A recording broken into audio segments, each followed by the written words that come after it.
The following video shows how MatrixEase uses Google services for both authentication and to access your stored Google Sheets. The first thing you have to do when going to mymatrixease.com is accept cookies.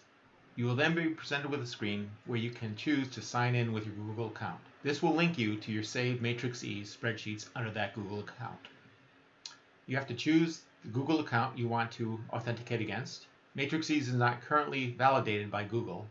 MatrixEase needs read-only access to your Google Sheets in order to process them into MatrixEase project. To load a Google Sheet into MatrixEase, you have to enter the MatrixEase project name. For any sheet you want to load into MatrixEase, you have to pick this part of the URL, put in the sheet ID, and the sheet range is the sheet name, in this case, deploy test.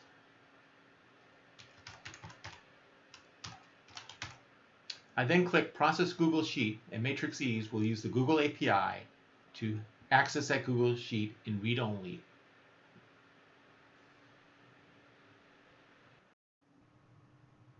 Once the Google Sheet is loaded into MatrixEase project, you can then access the data and perform analysis on it. To use MatrixEase with your Google account, it can access your Google Sheets in read-only mode and can see basic information about your account as specified here.